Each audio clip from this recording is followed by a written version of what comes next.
Greetings and welcome to the channel.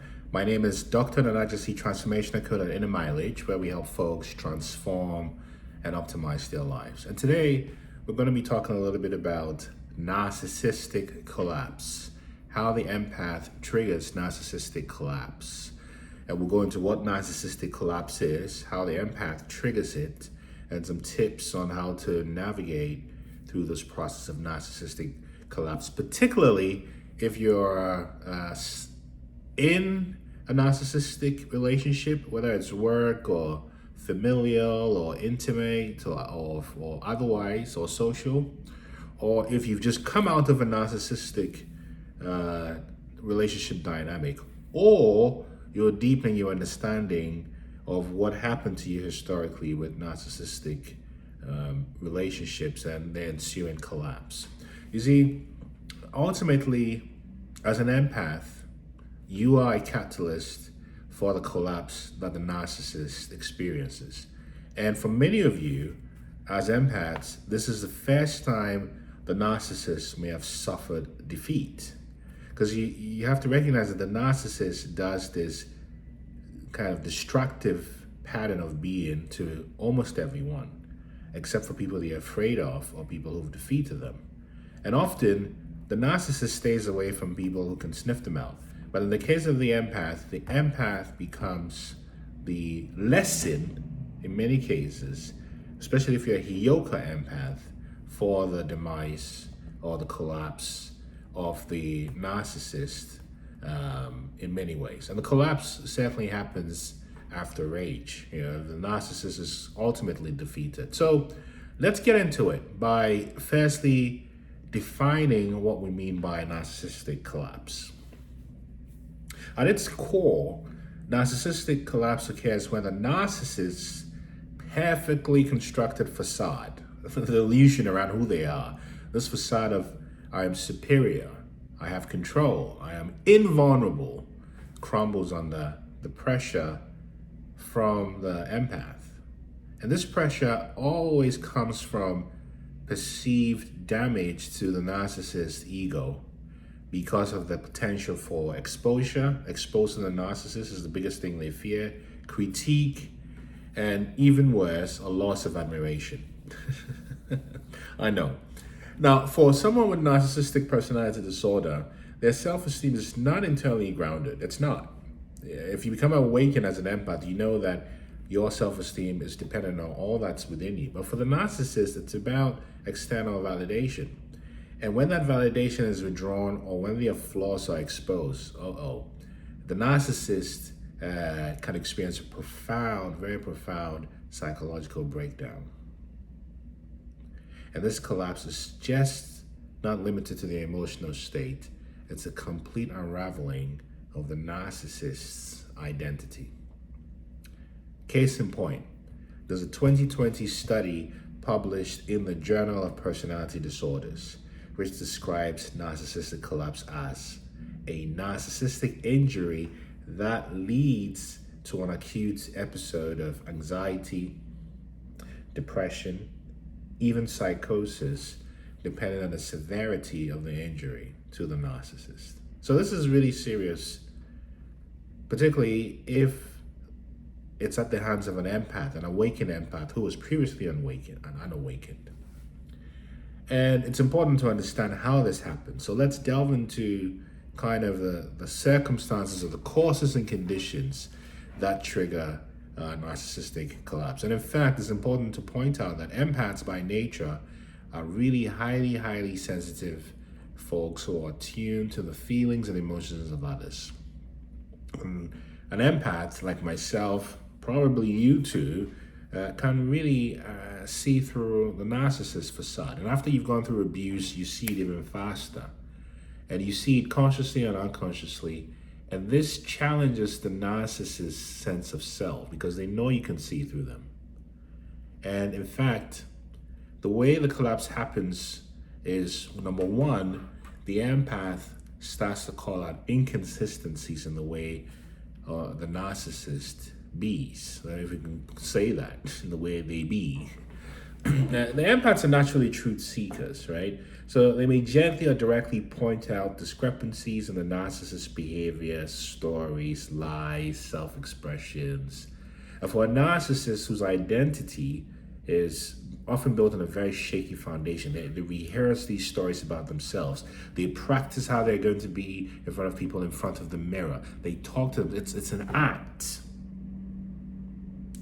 The narcissist is an actor. So when you start to point out these inconsistencies to the narcissist, it can really feel like a very direct attack, which can lead to collapse. Also, you realize that the narcissist thrives on supply, or what's often called by psychologists narcissistic supply, from the empath. So when the empath previously often gave generously this admiration, love, attention, it inflated the narcissist thinking they were in control. Who's this fool giving me all this stuff? Not knowing that it's the natural way of the empath's way of being. But when the empath starts to realize how toxic the nature of the relationship with the narcissist is, the empath will begin to withdraw admiration. And it happened several times in my experience, and the experience of many clients that I've worked with. And this withdrawal can be very devastating for the narcissist, who relies on constant validation. Thirdly, establishing boundaries. The narcissist does not respect boundaries and believes boundaries can be breached because, after all, they're the best thing that's ever happened to you, the empath, or to me, the empath. So how dare you have a boundary? And when you establish boundaries, particularly as an empath who's very compassionate about giving, the narcissist begins to see this as a loss of control. A loss of control. And the introduction of these boundaries can be a real shock to the narcissist system, leave them to feel threatened, and it triggers a collapse. See, so we know that there's evidence that narcissists are particularly vulnerable to what are called empathic triggers. Empathic triggers, which are events or behaviors by those around them that challenge their sense of superiority and control. And these triggers can lead to a rapid, what the a 2019 study in the Journal of Clinical Psychology calls a rapid decompensation of their psychological defenses, resulting in, you guessed it, collapse. So you may say, then how would I know when collapse is happening? Well, what are the signs, for an empath to recognize that a collapse is happening? And it's important and ultimately very crucial for the empath to realize this, so one does not become confused or surprised. So some signs that will point to narcissistic collapse include: 1, emotional volatility. So one of the most telling signs is extreme emotional volatility. The narcissist may swing between anger, despair, desperation, etc. for a short period of time. And this is a reaction to the internal turmoil they're experiencing as the facade crumbles. And I've seen this happen in real life myself with a narcissist or several narcissists, and it's really disconcerting. And I've had clients tell me about the experiences with this. Number 2 is a withdrawal from the things they usually do, withdrawal and isolation. And what does this mean? The narcissist may ultimately begin to withdraw and isolate from those around them. And this is a way to protect themselves from further injury, narcissistic injury, not physical injury, narcissistic injury. Remember, narcissistic injury is what happens after the narcissist realizes they can no longer get away with what they used to get away with. And there also is a concomitant increased blame and projection from the narcissist when this happens. During a collapse, for example, a narcissist may become even more accusatory if you're still in a relationship with them, and blaming everyone around them, especially the empath. So whether you're in their lives or not, you become the eye of their blame, the smear campaign. And it's a defense mechanism to avoid taking responsibility for how damaging and toxic they've been to the empaths who are in their life as blessings, who are now lessons. Also, there is a heightened desperation for control which is another sign of narcissistic collapse, which means you might notice an increased need for control as the narcissist scrambles to regain this fake sense of power. And it can manifest in things such as obsessive behaviors, even threats, all kinds of threats that happen.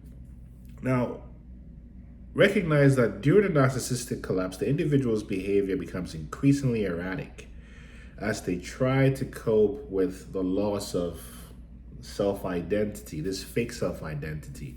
And this period can be intensely and psychologically stressful for the narcissist, and if you're around them, for you as well, depending on the severity of the collapse. So it's really critical for you to be very mindful of what happens when you, the empath, because of recognizing your sense of value in who you are, your sense of worth, triggers this collapse in an empath. So you may be asking, okay, got it. I know what a narcissistic collapse is. I know what causes it. I know what the signs are. Now what?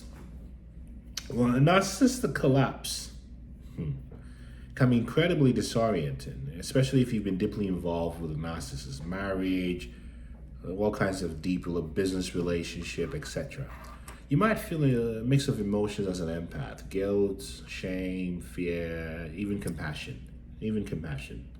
And it's essential to understand that you're not responsible for the narcissist collapse, as empathetic as you feel about it, that it happened because of their toxicity, and your ability to be wise to see it is what triggered it. So it's not your fault, it's the narcissist who created it. Also, narcissistic collapse is a clear sign that the narcissist's behavior was never about you. It's never about you. It was always about their fragile sense of self, something they've cultivated for a long time. And this realization should be empowering for you as an empath. It should be, particularly since we take on a lot of people's emotions and projections.